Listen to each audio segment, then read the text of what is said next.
Story time audio ബുക്സിലേക്ക് എല്ലാവർക്കും സ്വാഗതം. K Sudhakaran എഴുതിയ നോവൽ മഴമുകിൽ പക്ഷി, അധ്യായം 6. എന്താ ജെനി, നിനക്ക് പെട്ടെന്നൊരു മനംമാറ്റം?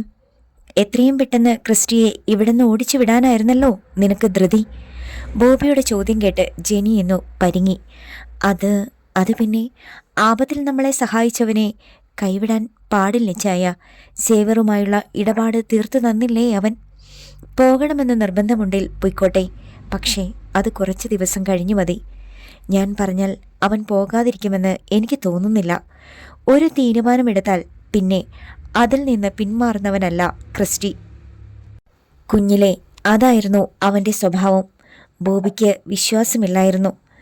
അത് തന്നെയുമല്ല ഇച്ചായ, നോവിച്ചു വിട്ട പാമ്പ ആ സേവ്യർ. പകരം വീട്ടാൻ അയാൾ തക്കം പാർത്ത് ഇരിക്കും. പക്ഷേ ക്രിസ്റ്റി ഇവിടെയുണ്ടെങ്കിൽ അയാൾക്കതിന് ധൈര്യം വരത്തില്ല. അത് നേരാണ്. അവൻ്റെ ചവിട്ടേറ്റ് വീണ സേവ്യർ ഒരിക്കൽ കൂടി ഏറ്റുമുട്ടാൻ അറയ്ക്കും. ക്രിസ്റ്റി നമ്മുടെ വീട്ടിലുണ്ടെങ്കിൽ എനിക്കതൊരു ബലമാ. ഇച്ചായൻ പകൽ നേരത്തെ വീട്ടിൽ കാണത്തേയില്ലല്ലോ. തെമ്മാടികൾ ആരെങ്കിലും കയറി വന്നാൽ ക്രിസ്റ്റി അവനെ നിലയ്ക്ക് നിർത്തിക്കോളും. ശരിയാ, അവനൊരു ക്രിമിനലായിരുന്നല്ലോ. എല്ലാവർക്കും പേടി കാണും. ബോബി ചായൻ പരിഹസിച്ചതാണോ എന്ന് ജെനിക്ക് സംശയം തോന്നാതിരുന്നില്ല. പക്ഷേ അവളത് കാര്യമാക്കിയില്ല. അവൻ ഇറങ്ങുന്നതിന് മുമ്പ് വേഗം ചെല്ലിച്ചായ അവൾ ഉന്തിത്തള്ളി അയാളെ കോണിപ്പടി കയറ്റിവിട്ടു. ബോബി ചെന്നപ്പോൾ അവൻ്റെ സകല സാധനങ്ങളും എയർ ബാഗിൽ എടുത്തു വെച്ച് സിബിടുകയായിരുന്നു ക്രിസ്റ്റി. NMS പോയി കഴിഞ്ഞാൽ പിന്നെ 1 മണിക്കൂർ കഴിഞ്ഞേ അടുത്ത ബസ്സുള്ളൂ. നേരത്തെ അങ്ങ് ചെന്നില്ലെങ്കിൽ കൊച്ചേട്ടനെ തപ്പിപ്പിടിക്കാൻ പ്രയാസമാകും. ക്രിസ്റ്റി, ഞാനൊരു കാര്യം പറഞ്ഞാൽ നീ കേൾക്കുമോ? ബോബി ചോദിച്ചു. എന്താണ് ചായ? നിനക്ക് കാന്തല്ലൂർക്ക് പോണോ? ഇവിടെ താമസിച്ചുകൂടെ? നിനക്ക് അവകാശപ്പെട്ട വീടാ ഇത്. സഹോദരങ്ങളാണേലും 10ലേറെ കൊല്ലം നമുക്ക് അകന്ന് ജീവിക്കേണ്ടി വന്നു. ഇനി അത് വേണ്ട. എൻ്റെ കൂടെ നീ കഴിയുന്നതാ എനിക്കിഷ്ടം. വേണ്ടിച്ചായ, അത് ശരിയാകത്തില്ല, അവൻ പറഞ്ഞു. അതെന്നാ, അത്രയ്ക്ക് വെറുത്തുപോയോ നീ എന്നെ? വാടിയ മുഖത്തോടെ ബോബി ചോദിച്ചു. അതില്ലിച്ചായ, ഇച്ചായൻ പറഞ്ഞതുപോലെ നമ്മൾ സഹോദരങ്ങളാ. ഞാനൊരു തെറ്റ് ചെയ്താ ഇച്ചായൻ ക്ഷമിക്കും. ഇച്ചായൻ ഒരു തെറ്റും ചെയ്താ ഞാൻ പൊറുക്കും. പക്ഷേ അവനൊന്ന് നിർത്തി. എനിക്ക് മനസ്സിലായി. ജെനിയുടെ കാര്യമാ നീ ഉദ്ദേശിച്ചേ, അല്ലയോ? ഞാൻ പറഞ്ഞത് അവളുടെയും അഭിപ്രായമാ. വിശ്വാസം വരാതെ അവൻ ബോബിയെ നോക്കി. ജെനി ചേച്ചി എന്ത് പറഞ്ഞു? നിന്നോട് അവൾക്ക് വിരോധമോ ഇഷ്ടക്കേടോ ഒന്നുമില്ല.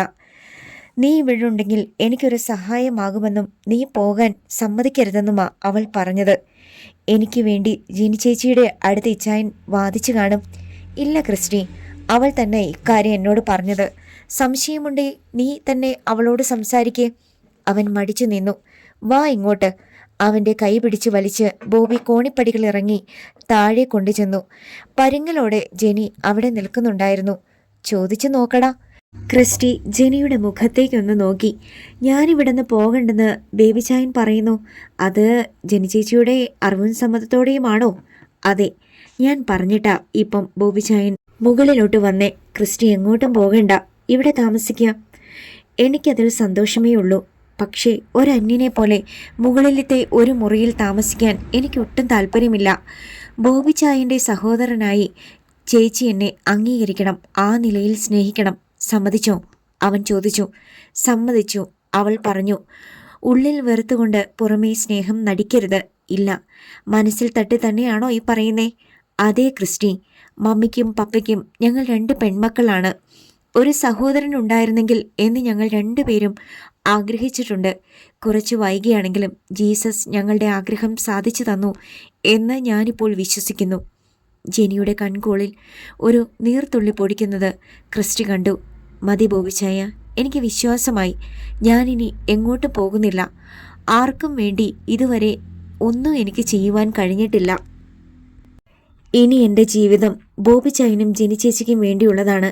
എല്ലാ സന്തോഷത്തിലും എല്ലാ ദുഃഖത്തിലും ഇനി ഞാനുമുണ്ട് നിങ്ങളുടെ കൂടെ.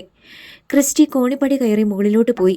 ഇച്ചായ, നിറകണ്ണുകളോടെ ബോബിയുടെ നെഞ്ചിലേക്ക് ജെനി പറ്റിച്ചേർന്ന് നിന്നു. അയാൾ അവളെ 2 കൈകൊണ്ടും ചേർത്ത് പിടിച്ചു. ടേബിൾ ലാമ്പിൻ്റെ ഇത്തിരി വെട്ടത്തിൽ ജാസ്മിൻ മേശപ്പുറത്തുണ്ടായിരുന്ന ടൈം പീസിലേക്കൊന്ന് നോക്കി. സമയം 11 മണി കഴിഞ്ഞ് 20 മിനിറ്റ്. പകലാണെങ്കിലും രാത്രിയാണെങ്കിലും എല്ലാ സമയവും നല്ല സമയം തന്നെ. ബ്ലാക്ക് സ്കെച്ച് പെൻ എടുത്ത് റൈറ്റിംഗ് പാഡിലെ വെള്ളക്കടലാസിൽ അവൾ വലിയ അക്ഷരത്തിൽ എഴുതി, study of a rapist with a special reference to a juvenile victim. പ്രായപൂർത്തിയാവാത്ത പെൺകുട്ടിയെ ബലാത്സംഗം ചെയ്തവനെക്കുറിച്ച് ഒരു പഠനം. എഴുതിയതിൻ്റെ അടിയിൽ അവൾ അമർത്തി വരയിട്ടു. ഗവേഷണത്തിനുള്ള വിഷയം തീരുമാനിക്കപ്പെട്ടിരിക്കുന്നു. ജാസ്മിന് സന്തോഷം തോന്നി. ഇക്കാര്യം ആരോടെങ്കിലും ഒന്ന് പറയാതെ പറ്റില്ലല്ലോ. ട്രീസ നല്ല ഉറക്കം.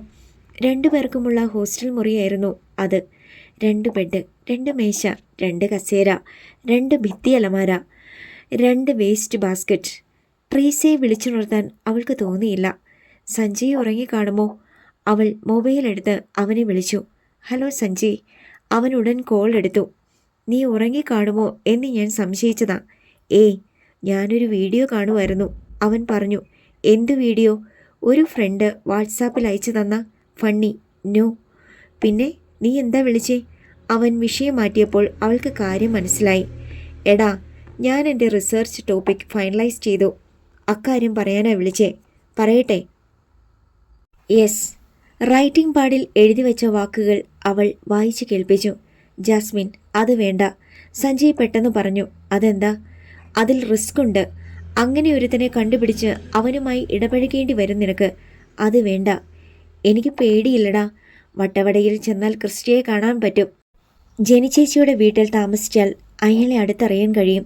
ആ ക്രൂരകൃത്യം നടത്താൻ അയാളെ നയിച്ച സാഹചര്യങ്ങൾ, ആ പെൺകുട്ടിയെക്കുറിച്ചുള്ള വിവരങ്ങൾ ഒക്കെ ചോർത്തിയെടുക്കാൻ സാധിക്കും. എങ്കിലും വേണ്ട ജാസ്മിൻ, അങ്ങനെ ഒരുത്തനെ നീ കാണാൻ പോകുന്നത് എനിക്കിഷ്ടമല്ല. ഞാൻ അന്ന് വെറുതെ പറഞ്ഞ കാര്യം നീ സീരിയസ് ആയിട്ട് എടുക്കുമെന്ന് ഞാൻ വിചാരിച്ചില്ല. ഇനി പിന്നോട്ടില്ല സഞ്ജയ്. ഞാൻ തീരുമാനിച്ചു കഴിഞ്ഞു. ഉറച്ച സ്വരമായിരുന്നു അവളുടേത്. എനിക്ക് നിന്നോട് സംസാരിക്കണം. നാളെ സൺഡേ അല്ലേ? നിനക്ക് ഇങ്ങോട്ട് വരാമോ? അവൻ ചോദിച്ചു. വരാം. ട്രീസയും ഉണ്ടാവും. ഓക്കെ. ഈസ്റ്റ് കോസ്റ്റ് റോഡിലുള്ള ഒരു 2 നില വീടിൻ്റെ മുകൾ നിലയിലാണ് മെഡിക്കൽ റെപ്രസെൻറ്റേറ്റീവായ സുഹൃത്തിനോടൊപ്പം സഞ്ജയ് താമസിക്കുന്നത്. ട്രീസയോടൊപ്പം ജാസ്മിൻ മുൻപ് പലതവണ അവിടെ പോയിട്ടുണ്ട്. പക്ഷേ ഒരിക്കൽ പോലും കൂട്ടുകാരനെ കണ്ടിട്ടില്ല. മിക്കപ്പോഴും അയാൾ ടൂറിലായിരിക്കും. 2 മണിയായപ്പോൾ അവൻ ട്രീസയുടെ സ്കൂട്ടറിൽ പുറപ്പെട്ടു. കോഫി നമുക്ക് അവിടെ ഉണ്ടാക്കാം. കഴിക്കാൻ എന്തെങ്കിലും വാങ്ങിക്കണ്ടേ? സെൻറ്റ് റൊസാരിയോ സ്ട്രീറ്റിലെത്തിയപ്പോൾ ജാസ്മിൻ ചോദിച്ചു. നമ്മൾ പോകുന്ന വഴിക്ക് കറി ലീഫ് റെസ്റ്റോറൻ്റ് ഉണ്ട്. അവിടെ നല്ല ചൂടുള്ള ചിക്കൻ കട്ട്ലറ്റ് കാണും. ട്രീസ പറഞ്ഞു. ഞാനിതുവരെ അവിടെ പോയിട്ടില്ല. സഞ്ജയ് ഒരിക്കൽ എന്നെ അവിടെ കൊണ്ടുപോയിട്ടുണ്ട്. എന്തെങ്കിലും വാങ്ങി കഴിക്കണമെന്നേ ഉള്ളൂ. എത്ര നേരം വേണമെങ്കിലും അവിടെ ഇരിക്കാം. A beautiful place. ട്രീസ പറഞ്ഞത് ശരിയായിരുന്നു. പക്ഷേ ഇരിക്കാൻ സമയമില്ലാത്തതുകൊണ്ട് അവർ കട്ട്ലറ്റ് പാഴ്സൽ വാങ്ങി ഉടൻ സ്ഥലം വിട്ടു. സ്കൂട്ടർ വീടിൻ്റെ കോമ്പൗണ്ടിൽ പൂട്ടി വെച്ചിട്ട് വെളിയിൽ കൂടിയുള്ള സ്റ്റെയർ കേസ് കയറി അവർ മുകളിലേക്ക് ചെന്നു. ഹെഡ്ലൈറ്റ് തലയിൽ ഘടിപ്പിച്ച് ലാപ്ടോപ്പിൽ ഏതോ വിദേശ സിനിമ കാണുകയായിരുന്നു അപ്പോൾ സഞ്ജയ്. അവൻ ബർമൂഡ മാത്രമേ ധരിച്ചിരുന്നുള്ളൂ. ഓ, സുന്ദരികൾ വന്നോ? ഹെഡ്സെറ്റ് എടുത്ത് മാറ്റിയിട്ട് അവനൊരു ടീഷർട്ട് എടുത്ത് ധരിച്ചു. മുകൾ നിലയിൽ വിശാലമായ 2 മുറികളുണ്ട്. ഒരെണ്ണം അവൻ്റേതാണ്, മറ്റേത് കൂട്ടുകാരൻ്റേതും. കൂടാതെ നീളത്തിലൊരു വരാന്ത. അതിന് കൈവരികളുമുണ്ട്. ചെറിയ ഊണുമുറിയും അടുക്കളയുമുണ്ട്. അവർ ചെല്ലുമെന്ന് അറിയിച്ചിരുന്നതുകൊണ്ട് അലങ്കോലപ്പെട്ട് കിടന്നിരുന്ന മുറി സഞ്ജയ് വൃത്തിയാക്കിയിരുന്നു. ബെഡിൽ പുതിയ ഷീറ്റ് വിരിച്ചു. മേശപ്പുറത്ത് പുസ്തകങ്ങൾ അടുക്കി വെച്ചു. മുഷിഞ്ഞ വസ്ത്രങ്ങൾ പ്ലാസ്റ്റിക് കൂടയിലാക്കി തറ അടിച്ചു വാരി വെടിപ്പാക്കി. 2 കസേരകൾ ഉണ്ടായിരുന്നു. അത് അതിഥികൾക്ക് നൽകിയിട്ട് അവൻ ബെഡിലിരുന്നു. നല്ല മസാല മണം വരുന്നുണ്ടല്ലോ. ട്രീസ കൊണ്ടുവന്ന പ്ലാസ്റ്റിക് കിറ്റിൽ കണ്ണുനട്ട് അവൻ പറഞ്ഞു. ചിക്കൻ കട്ട്ലറ്റാണ്. ഫ്രണ്ട്സ് ആയാൽ ഇങ്ങനെ വേണം. വെറും കൈയോടെ ആരെയും വിസിറ്റ് ചെയ്യാൻ പോകരുത്. പിന്നെ നീ ഞങ്ങൾക്ക് എന്തെല്ലാമാണ് വാങ്ങി തന്നിരിക്കുന്നത്? ജാസ്മിൻ അവനെ പരിഹസിച്ചു. നിങ്ങളുടെ റൂമിലേക്ക് എന്നെ ക്ഷണിച്ചു നോക്ക്. അപ്പോഴറിയാം എന്തൊക്കെ വാങ്ങിക്കൊണ്ടുവരുമെന്ന്. അയ്യട മോനെ, ആ പൂതി മനസ്സിലിരിക്കട്ടെ, ട്രീസ പറഞ്ഞു. അവർ അല്പനേരം വെറുതെ സംസാരിച്ചിരുന്നു. ഞാൻ കോഫി ഉണ്ടാക്കാം, നിങ്ങളുടെ ഡിസ്കഷൻ നടക്കട്ടെ. ട്രീസ കിച്ചണിലേക്ക് പോയി. അത്യാവശ്യം കുക്കിംഗ് നടത്താറുണ്ട് സഞ്ജയ്. ഗ്യാസ് സ്റ്റൗ, ചെറിയ ഫ്രിഡ്ജ്, പാത്രങ്ങൾ, അരി, പഞ്ചസാര, തേയില, പാൽ എല്ലാമുണ്ട്. നിന്റെ തീരുമാനത്തിന് മാറ്റമില്ലേ? അവസാനമായി സഞ്ജയ് ചോദിച്ചു. ഇല്ല, വിട്ടുവീഴ്ചയില്ലാതെ അവൾ പറഞ്ഞു. ഓക്കെ, നിന്റെ ഇഷ്ടം നടക്കട്ടെ. പക്ഷേ അതത്ര പ്രായോഗികമല്ല. മാനഭംഗം നടത്തിയവർ ജയിൽവാസം അനുഭവിക്കുന്നവരായിരിക്കുമല്ലോ. അതായത് പിടിക്കപ്പെട്ട് ജയിൽ ശിക്ഷ അനുഭവിക്കുന്നവർ. അവരെ കണ്ട് ഇൻ്റർവ്യൂ ചെയ്യാനുള്ള പെർമിഷൻ കിട്ടണമെങ്കിൽ കുറേ ഫോർമാലിറ്റീസ് തരണം ചെയ്യേണ്ടി വരും. അഥവാ അവരെ കിട്ടിയാൽ തന്നെ 10-15 മിനിറ്റ് മാത്രം. അതുകൊണ്ടൊന്നും ആകത്തില്ല. നാട്ടിൽ ഒരാളുണ്ട് സഞ്ജയ്. അയാൾ ശിക്ഷ കഴിഞ്ഞ് പുറത്തിറങ്ങിയതാണ്. അവൻ അവളെ ഒന്ന് നോക്കി. നിനക്ക് പരിചയമുണ്ടോ അയാളെ? ഇല്ല, കണ്ടിട്ട് പോലുമില്ല. എത്ര പ്രായം വരും? ചെറുപ്പക്കാരനാണ്, ബിലോ 30. അയാൾ എന്ത് കുറ്റമാണ് ചെയ്തത്? ക്രിസ്റ്റിയെക്കുറിച്ച് അറിയാവുന്ന കാര്യങ്ങളെല്ലാം അവൾ സഞ്ജയോട് പറഞ്ഞു. ബന്ധുവാണെന്ന കാര്യം ഒഴിച്ച്. Very interesting. റേപ്പ് മാത്രമല്ല, മർഡറുമുണ്ട്. അയാളെ കണ്ട് സംസാരിക്കാൻ പറ്റുമോ? അതായത് അയാൾ നിന്നോട് സഹകരിക്കുക എന്ന് ഉറപ്പാണോ? അറിയില്ല, പക്ഷേ റെയർ ചാൻസസ്. എൻ്റെ ഒരു ഫ്രണ്ടിൻ്റെ ബന്ധുവാണ്. അതുകൊണ്ട് കാണാനും സംസാരിക്കാനും വലിയ പ്രയാസം വരില്ല. ഒരു കാര്യം പ്രത്യേകം ശ്രദ്ധിക്കണം. നിന്റെ ഉദ്ദേശം എന്താണെന്ന് അയാൾ മനസ്സിലാക്കാൻ പാടില്ല. അറിഞ്ഞാൽ അയാൾ കെട്ടുകഥകൾ ഉണ്ടാക്കി നിന്നെ വഴിതെറ്റിക്കും. അയാളെ മാത്രം കണ്ടാൽ പോരാ. അയാളുടെ കുട്ടിക്കാലത്തെ കൂട്ടുകാർ, അയൽക്കാർ, അയാൾ പഠിച്ച സ്കൂളിലെ ടീച്ചേഴ്സ്, ഇരയായ പെൺകുട്ടിയുടെ അടുത്ത ബന്ധുക്കൾ, കേസ് രജിസ്റ്റർ ചെയ്ത പോലീസ് ഓഫീസേഴ്സ്. ജാസ്മിൻ തലകുലുക്കി ശ്രദ്ധയോടെ എല്ലാം കേട്ടു. ഇപ്പം ഞാൻ പറയുന്നതിൻ്റെ പകുതിയും നീ മറക്കും. അതുകൊണ്ട് ഫീൽഡ് സ്റ്റഡിക്ക് പോകുന്നതിന് മുമ്പ് ഒരു ഡീറ്റെയിൽ ചാർട്ട് ഉണ്ടാക്കി തരാം. അപ്പോൾ കാര്യങ്ങൾ സിസ്റ്റമാറ്റിക്കായിട്ട് നിനക്ക് ചെയ്യാൻ കഴിയും. താങ്ക് യു ഡാ. 3 കപ്പ് ആവി പറക്കുന്ന കാപ്പിയുമായി ട്രീസ പ്രത്യക്ഷപ്പെട്ടു. ഓരോ കപ്പ് സഞ്ജയ്ക്കും ജാസ്മിനും കൊടുത്തു. കട്ട്ലറ്റ് കഴിച്ചുകൊണ്ടാണ് പിന്നെ 3 പേരും സംസാരിച്ചത്. അപ്പോൾ നിന്റെ ടോപ്പിക്ക് ഫൈനലൈസ് ചെയ്തു? ട്രീസ ചോദിച്ചു.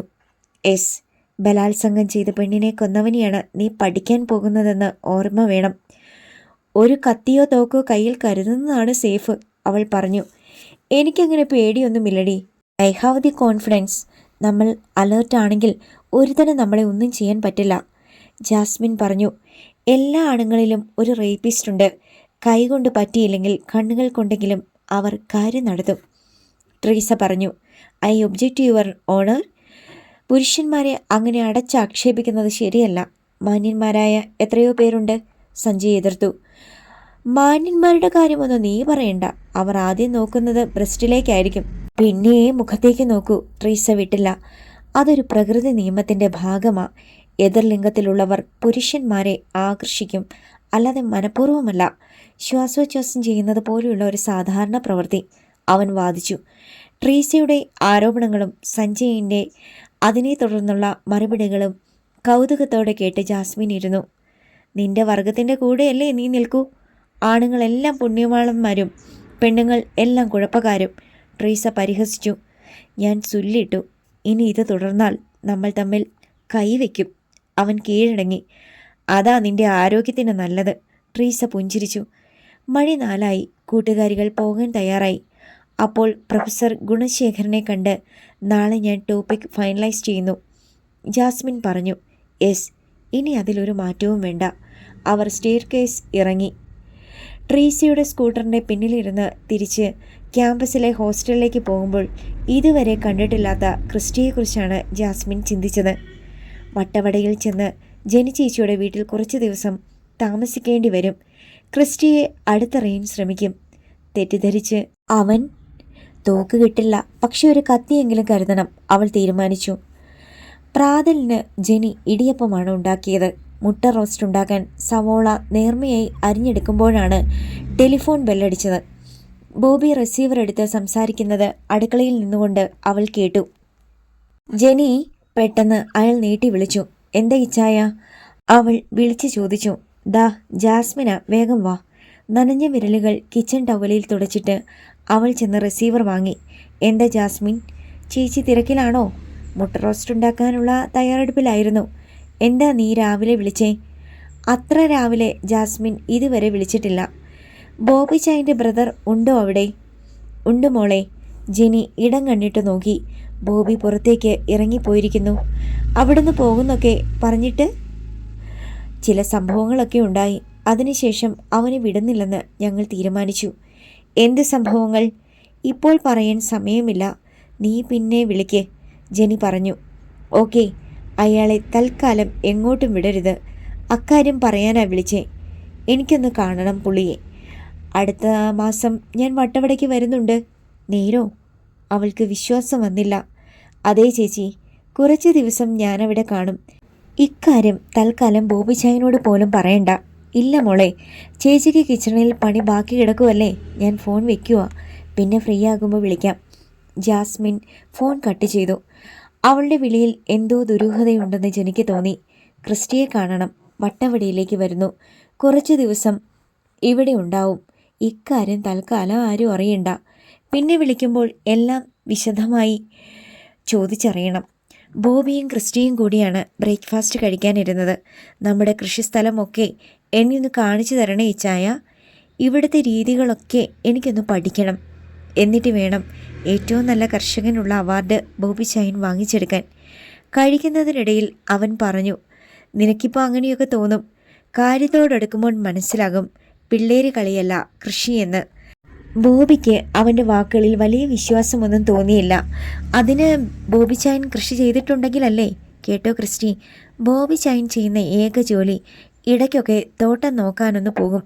അതോടെ തീർന്നു ബോബി ചായൻ്റെ കടമ. പണിക്കാർ ജോലി ചെയ്താലായി, ചെയ്തില്ലെങ്കിലായി. എനിക്ക് തോന്നുന്നത് അവർ വിത്തും വളവുമൊക്കെ അടിച്ചു മാറ്റുന്നുണ്ടെന്ന്. ജിനിയുടെ കുറ്റപ്പെടുത്തൽ ബോബിക്ക് നിഷേധിക്കാൻ കഴിഞ്ഞില്ല. അതൊക്കെ ഇനി നടക്കത്തില്ല ചേച്ചി.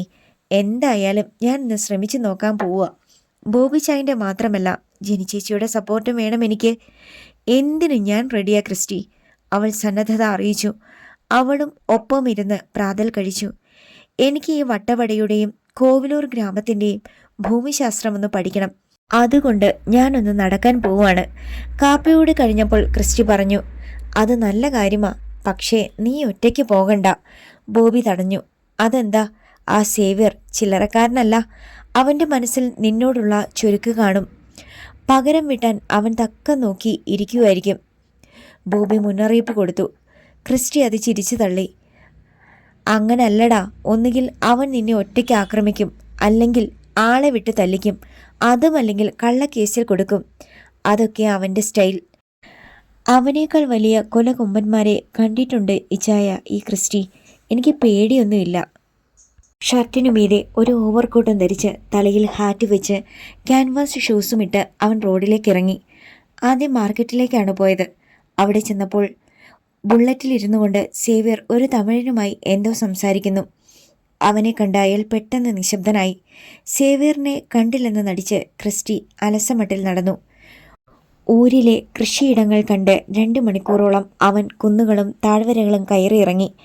വീണ്ടും പ്രധാന റോഡിലെത്തി വീട്ടിലേക്ക് അലസമട്ടിൽ നടന്നു. അവനെ കടന്ന് പച്ചക്കറി നിറച്ച ലോറികളും കാറുകളും ജീപ്പുകളും കടന്നു പോയിക്കൊണ്ടിരുന്നു. ആലുവ ബസ് വന്നപ്പോൾ റോഡരികിലേക്ക് അവൻ സൈഡ് ഒതുങ്ങി നിന്നു. അപ്പോഴാണ് റോഡ് വക്കിൽ വളർന്നു നിന്നിരുന്ന കാട്ടുചെടികൾക്കിടയിൽ ന്യൂസ് പേപ്പർ കൊണ്ട് പൊതിഞ്ഞ് റബ്ബർ ബാൻഡിട്ട ഒരു പൊതി കിടക്കുന്നത് അവൻ കണ്ടത്.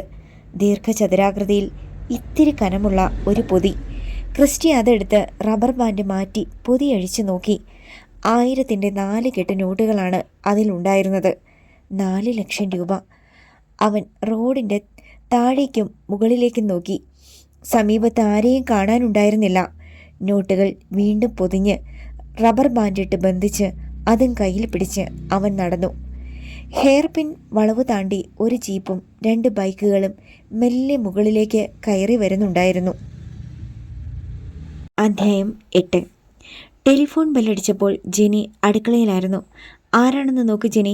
പുറത്തേക്ക് പോകാൻ വേഷം ധരിച്ചുകൊണ്ട് നിന്ന ബോബി ബെഡ്റൂമിൽ നിന്ന് വിളിച്ചു പറഞ്ഞു. അവൾ വേഗം ചെന്ന് റിസീവർ എടുത്തു. ഹലോ, ബോബിയുടെ വീടല്ലേ ഇത്? ഒരു പുരുഷ സ്വരം ചോദിച്ചു.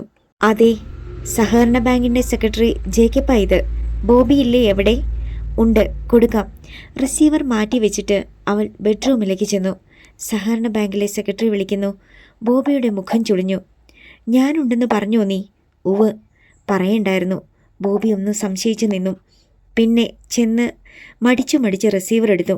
അയാളെ തന്നെ നോക്കി ജെനി നിന്നു. ഹലോ, ബോബിയുടെ വീടല്ലേ ഇത്? ഒരു പുരുഷ സ്വരം ചോദിച്ചു. അതെ, സഹകരണ ബാങ്കിൻ്റെ സെക്രട്ടറി ജേക്കപ്പാ ഇത്. ബോബി ഇല്ലേ എവിടെ?